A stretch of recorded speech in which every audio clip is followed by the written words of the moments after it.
مشہور جن کے دم سے ہے دنیا میں نام ہند۔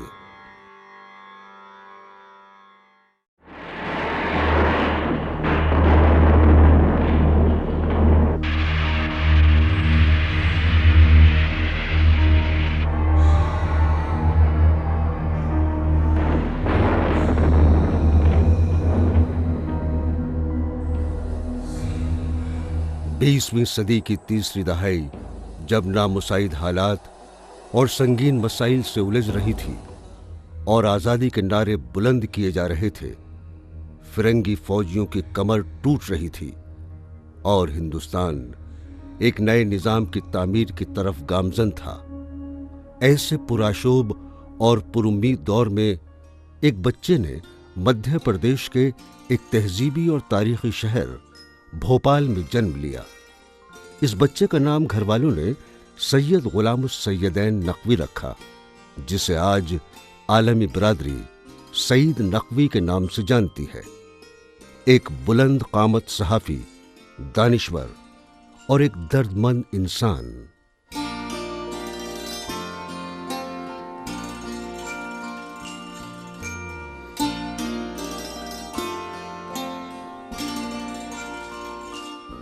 سیدین وہیں بھوپال میں وہیں پیدا ہوئے، اور یہ جیسے ہم نے ابھی بتایا کہ وہ جیسے پیدا ہوئے وہ تھوڑی دیر کے بعد ان کو نہلا وہلا کے لٹایا گیا، تو پہلی آواز صبح اذان کی ان کے کان میں آئی اور چونک گئے اذان کی آواز پہ۔ اس کے بعد ان کو لپیٹ لپاٹ کے ہمارے بھائی محمد مہدی جو تھے، وہ اس وقت ٹی وی تو تھا نہیں، ریڈیو پہ سب سنتے تھے ریڈیو، تو ریڈیو کو پر لے گئے، ان کو ایسے ریڈیو کے سامنے کر لیا، تو یہ ریڈیو کو بہت توجہ سے ریڈیو سننے لگے۔ تو دو آوازیں ان کے کان میں آئیں، ایک طرف اذان کی آئی، ایک طرف ریڈیو کا آئی۔ ہیرا بھائی بڑودکر اور رسولن بھائی کی ٹھمری سن لیا انہیں پہلے ہی دن، اور اذان بھی سن لیا۔ اب ان کے دماغ میں سب رچ بس گیا، ان کے مزاج میں۔ دیکھیے، پیدائش میری ایسے وقت ہوئی جب کہ دنیا ایک بحران سے گزر چکی تھی اور ایک نئے بحران کی طرف جا رہی تھی۔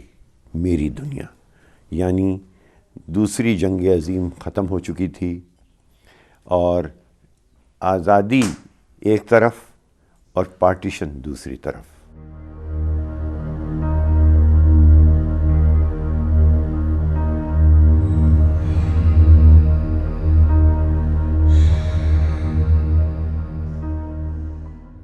پہلی بات تو تم کو یہ بتا دیں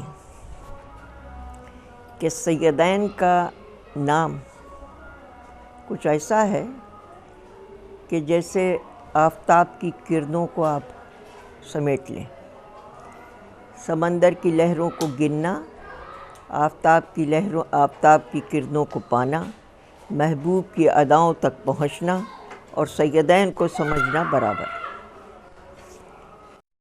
پوری شخصیت جو ہے اور آج بھی وہ مور پنکھی ہے، اس کے اندر کروڑوں رنگ ہیں اور ہر رنگ میں ایک ابدی تازگی، ایک ابدی چمک، ایک ابدی دمک ہے۔ ایک طرف انتہا سے زیادہ شوق ہے، لیکن دوسری طرف انتہائی مہذب ہے۔ ایک طرف وہ گھر کے ہر فرد کا مذاق اڑاتا ہے، لیکن لائن آف ڈیمارکیشن کھینچنا جانتا ہے کہ بدتہذیبی میں اور تمیز میں فرق کیا ہے۔ ایک دن میں فزکس کے کلاس میں بیٹھا ہوا تھا، ماسٹر فزکس پڑھا رہے تھے، تو یہ ایک دم سے ہمارے اپنے کلاس سے نکلے، وہ گزرے ہماری طرف سے، تو ماسٹر سے بولے، سر کین آئی اسپیک ٹو ناصر؟ کہ نو نو، یو آر ڈسٹربنگ ہم۔ کہ نو سر پلیز۔ اور اتنی سیریسلی انہوں نے کہا، سر پلیز۔ تو انہوں نے کہا، آل رائٹ، ٹیک ہم اوے۔ تو یہ لے گئے، باہر گئے، کہنے ہم نے کہا کیا ہوا کیا ہوا؟ تو کہا کچھ نہیں، جاؤ۔ But that was his idea of a joke. انہی نے، ان کے ایگزامس چل رہے تھے، وہ ایک جگہ تھی جہاں ایگزامس ہوتے تھے، بڑا سا ہال تھا، اسپینس ہال، اس کے اندر ان کا ایگزام ہو رہا تھا۔ تو ایک دم سے یہ ماسٹر صاحب شرما صاحب کے پاس گئے کہ سر پلیز میں آئی گو ٹو دا ٹوائلٹ. انہوں نے کہا جاؤ. یہ جب کتابوں کے پاس سے گزرے جو کاپیاں تھیں اس دن کی, اس میں سے ایک کاپی لے کے بھاگے اور شرما صاحب ان کے پیچھے بھاگ رہے ہیں, رکو رکو رکو. تو یہ رکے اور پرنسپل کے پاس لے جائے گئے کہ بھائی یہ کیا کر رہے تھے, تم کاپی کر رہے تھے؟ کہ نہیں صاحب بالکل نہیں. کہتے واٹ ور یو ڈوئنگ؟ کہ sir I was trying to create suspense. Principal had a good sense of humour, he said all right go. اس طرح کی چیزیں کیا کرتے تھے. اب مثلاً فزکس میں ہمیشہ لڑک دے, فزکس نہیں سمجھ میں آئی تو امتحان سے پہلے ایک ٹیسٹ ہوتا تھا کہ بھائی یہ امتحان میں اسکول کے گریڈز کو کمزور نہ کر دے یہ لڑکا, اس کو مارکس تو ملیں گے نہیں. تو وہاں انہوں نے ایک سوال تھا نیوٹنز لاز کے اوپر, 1 2 3 4. اب مجھے ایک بھی نہیں یاد تھا, تو میں نے کیا کیا کہ اس پہ لکھا on everything that Newton so he always made some stupid law. This line is bent, that line is straight. When bodies sink they lose their weight. Does air consist of oxygen? The types of food consumed by men. In brief, on everything he looked. A new and tedious law he cooked. یہ صاحب میں نے copy میں لکھ کے اور پیش کر دیا. مسٹر لا تھے ٹیچر فزکس کے, نمبر آئے. انہوں نے صاحب کہا کہ you fit to be a موچی, you fit to be a کبلر.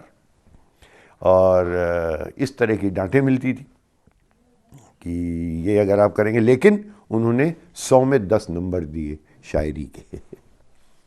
تو اس طرح کی شرارتیں بہت سی تھیں. شرما جی ہمارے ہندی کے ٹیچر بہت عاجز رہتے تھے, لیکن صاحب ایسا اچھا اسکول تھا کہ میں بتا نہیں سکتا ہوں. اتنا اچھا اسکول دنیا میں نہیں جتنا کہ لا مارٹینیئر ہمارے زمانے میں تھا. میری پہلی ابتدائی پرورش مصطفیٰ آباد میں ہی ہوئی, اور اردو کا اگر کوئی ذرا سا بھی میرے اندر اثر ہے تو وہ سب مجھے مصطفیٰ آباد سے ہی ابتدا میں ملا. مصطفیٰ آباد سعید نقوی کا آبائی وطن, جہاں جگر مراد آبادی اور میر انیس کے پوتے دولہ صاحب عروج جیسے بہت سے ممتاز شعراء اور ادبا جمع ہوتے تھے, اور شعر و شاعری کی محفلیں آراستہ ہوتی تھیں. محرم کے موقع پر مرثیہ خوانی اور سوزخوانی ہوا کرتی تھی. میر انیس اور میر نفیس کے مرثیے پڑھے جاتے تھے. بستی جو تھی وہ پورا اودھ کا علاقہ ڈیوائیڈڈ تھا. کچھ لوگ دبیر کو پسند کرتے تھے, مرزا دبیر کو, اور کچھ انیس. انیس کا جواب نہیں تھا. اردو کی شاعری میں اگر 3 4 بڑے شاعروں کے نام گنے جائیں تو انیس کا نام اس میں آئے گا. وہ اگر میرے نانا ہوتے تو وہ کہتے کہ انیس تو خدائے سخن ہے. خاص طور سے محرم میں سب اکٹھا ضرور ہوتے تھے, پورا خاندان محرم میں, اور اس میں میر انیس کا مرثیہ پڑھا جاتا تھا. ہر شخص میر انیس کا, ہم پڑھتے, ہمارے والد پڑھتے, ہمارے گھر میں سب پڑھتے تھے. تو اس ماحول میں انہوں نے میر انیس کے مرثیے کے اوپر انگریزی میں ترجمہ کیا میر انیس کا, اور میر انیس بھی ان کے ذہن میں رچ بس گیا ہے. جوش کربلا, واقعہ کربلا کو اتنی ٹریجڈی تو ہے, لیکن وہ ایک سیلیبریشن کا موقع بھی بناتے ہیں. وہاں پہ اگر آپ جوش کا یہ نظم کے ٹکڑے سنیے تو ایسا لگتا ہے جیسے کہ ایک کاکٹیل پارٹی ہے جس میں لوگ ایک دوسرے کو مبارکبادیں دے رہے ہیں. جھوم کر تو نے شہادت کا پیا جس وقت جام, دور حاضر نے محمد کو کیا جھک کر سلام, اور مصطفیٰ کی کشتی نازش کو کھینے کے لیے انبیاء آئے مبارکباد دینے کے لیے. پروفٹس. ابتدا سے ہی اردو زبان و ادب اور ہندوستانی موسیقی سے اس خاندان کی گہری وابستگی رہی ہے. اسی ماحول میں سعید نقوی کی تربیت ہوئی. اردو شعر و شاعری اور موسیقی سے ان کی غیر معمولی دلچسپی اسی ماحول کی دین ہے.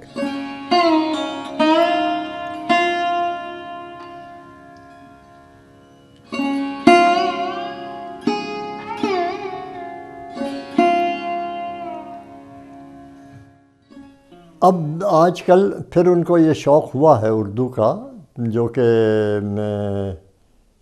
پڑھنے کا بھی، پہلے تو شروع میں تو ظاہر ہے پڑھنا بھی مشکل ہوتا تھا اردو کا ان لوگوں کے لیے، کیونکہ یہ پڑھے ہوئے ہیں انگریزی اسکول کے لکھنؤ میں لا مارٹینر سے، اور پھر وہاں سے لا مارٹینر پاس کر کے آئے تو علی گڑھ پہنچے. لیکن علی گڑھ میں کچھ ایسی ان کو پابندیاں سی نظر آئیں، جیسے ان کو پوری آزادی نہیں مل رہی تھی علی گڑھ میں. اس لیے چند ہفتے رہنے کے بعد یہ گھبرا گئے کہ یہاں تو بڑے ریسٹرکشنس ہیں، یہ میرے بس میں نہیں ہے. وہاں صاحب ایک صاحب آئے صبح، میک ڈونلڈ ہاسٹل میں تھا، ایک کمرے میں 3 آئے، جمعے کے دن گئے، السلام علیکم. میں نے کہا وعلیکم السلام. کہنے لگے چلیے صاحب نماز کے لیے. تو آج تک میرے اوپر، میرے گھر میں مسجد تھی، لیکن کبھی یہ زبردستی نہیں ہوئی تھی کہ نماز کے لیے جائیں. کبھی کبھی جاتے تھے ہم لوگ نماز پڑھنے، کبھی کبھی ہم لوگ وہاں جا کے اذان دیا کرتے تھے مجلس میں، تاکہ ہمارے نانا دادا ہم کو انعام دیتے تھے کہ بھائی اس نے آج اذان دی. تو یہ بھی کیا، یعنی مذہب، لا مذہبیت نہیں تھی، لیکن کوئی کمپلشن نہیں تھا کہ آپ نماز ضرور پڑھیں.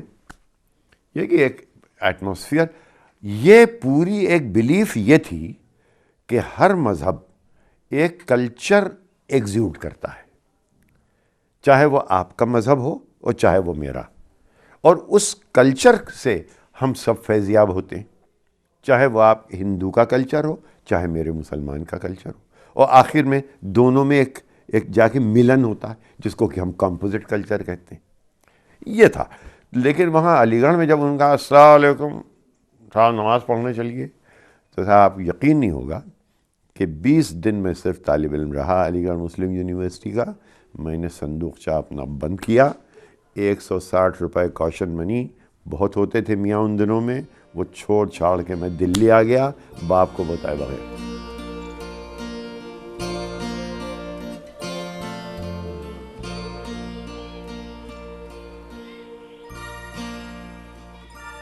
تو ہماری خالہ یہاں ہوا کرتی تھیں، انہوں نے مجھے ڈاکٹر اشرف سے ملایا کہ یہ لڑکا علی گڑھ سے بھاگ کے آیا ہے، یہاں یونیورسٹی میں ایڈمیشنز بند ہو گئے، اب کیا کریں.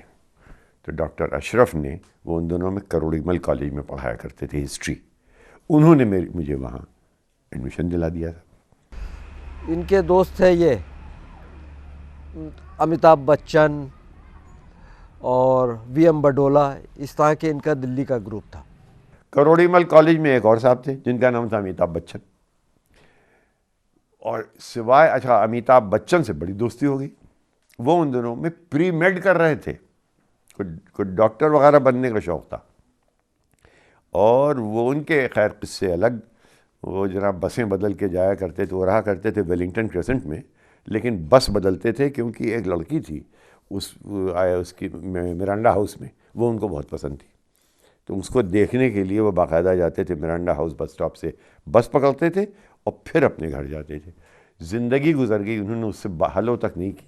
جب اس لڑکی سے میری ملاقات ہوئی تو میں اس کی شکل دیکھتا رہا، میں نے کہا اس کو یہ معلوم بھی نہیں بیچاری کو کہ اس دور کا سب سے بڑا سٹار جو ہے وہ سال بھر اس نے بسیں بدلیں صرف اس کی شکل دیکھنے کے لیے. چھوٹی خالہ بہت دلار کرتی تھی، چھوٹی خالے کے گود میں پلے بڑھے، بہت سکھا انہوں نے چھوٹی خالہ سے. تو وہ اپنے دلار میں کہتی تھی کہ میں اپنے بھیا کو، اپنے بیٹے کو ڈپٹی کلیکٹر بناؤں گی، وکیل بناؤں گی. نہیں، میں نہیں بنوں گا، میں ڈپٹی کلیکٹر وکیل نہیں بنوں گا. کیوں بھائی؟ نہ، میں کالا کوٹ پہن کے یا بو لگا کے اور یہ سب میں نہیں کھڑا ہوں گا.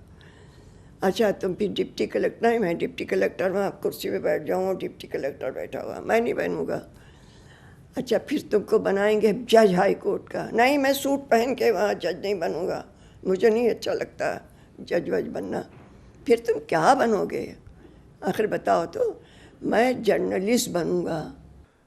تم جب مجھے اسٹیٹسمن کناٹ پلیس میں دفتر ہوا کرتا تھا اسٹیٹسمن کا، وہاں پہ ایڈیٹر ان دنوں میں تھے رچرڈ کراسلن، انگریز تھے، انگریز. تو ان سے انٹرویو طے ہوا، اور میں صاحب باپ نے ایک کالی اچکن علی گڑھ کے لیے اور ایک ڈارک سوٹ. اب ڈارک سوٹ گرمیوں میں پہن کے کیسے جاؤں؟ تو ایک میرے بعد میں میرے ہمزلف ہوئے وہ ستیندر نندن صاحب، ان کا میں نے سوٹ بورو کیا. وہ بورو کر کے میں صاحب ایڈیٹر صاحب سے ملنے گیا. اور میرے دماغ میں یہ ہے کہ اب یہ مجھ سے ہندوستان کی فارن پالیسی کے بارے میں یا کوئی ادبیات کے بارے میں مجھ سے کچھ پوچھیں گے. بڑا سسپینس دماغ میں لے کے میں دروازہ میں نے کھولا، اندر گیا تو وہ پاؤں ان کے میز کے اوپر تھے یوں، اور وہ سگار پی رہے تھے، اور بڑے موٹے موٹے چشمے. یوں انہوں نے مجھے دیکھا اور پھر مجھ کو اشارہ کر کے پاؤں نیچے کر لیے اپنے اور کہا کہ بیٹھیں. پھر مجھ سے انہوں نے پوچھا کہ آپ نے کچھ لکھا ہے؟ میں نے کہا میں نے ہاں لکھا ہے. کہا کیا لکھا ہے؟ میں نے کہا میں نے بہت شاعری لکھی ہے. تو وہ مجھے یوں دیکھنے لگے کہ یہ کون بے وقوف لڑکا ہے، یہ سمجھتا ہے کہ شاعری سے جرنلسٹ ہو جاتا ہے. چلیے صاحب، کہنے لے مجھے لے گئے. وہاں پہ ان دنوں میں نیو ڈیلی نوٹ بک ہوا کرتی تھی ایک چیز. نیو ڈیلی نوٹ بک میں ایڈیٹر خود لکھا کرتا تھا، لوگوں سے لکھواتا تھا، ایڈٹ خود کرتا تھا. وہ انہوں نے کہا کہ یہ دیکھا آپ نے؟ میں نے کہا دیکھا.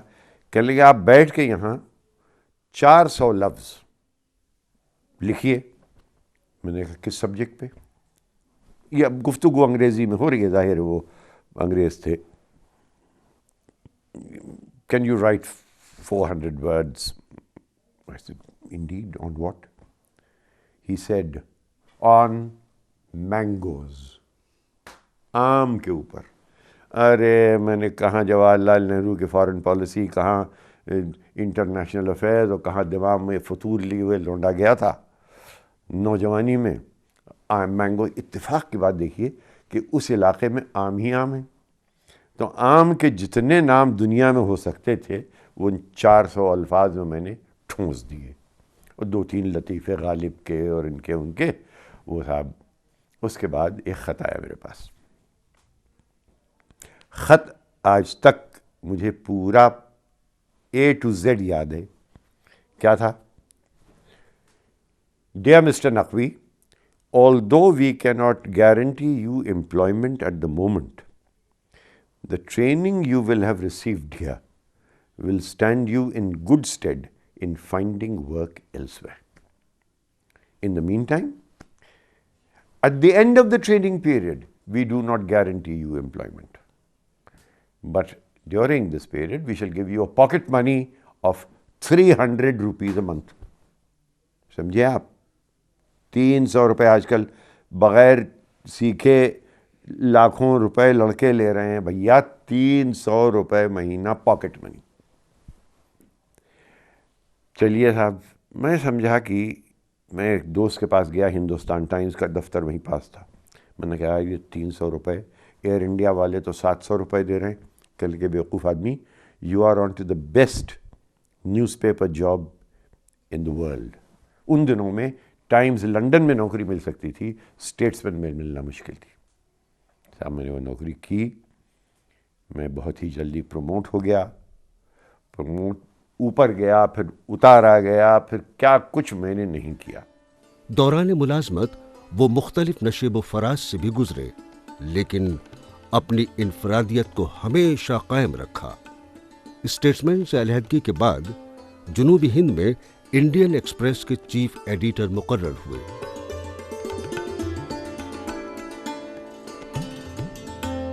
پھر شوق ہمیشہ یہ تھا کہ میں کچھ باہر جا کے کروں. بہت جلدی ان لوگوں نے مجھے ولایت بھیج دیا تو ٹریننگ کے لیے ایک کورس ہوا کرتا تھا کارڈف میں، اب بھی ہے شاید. اور وہاں سے میں جناب کود پھان کے جا کے لارڈ ٹامسن سے مل لیا.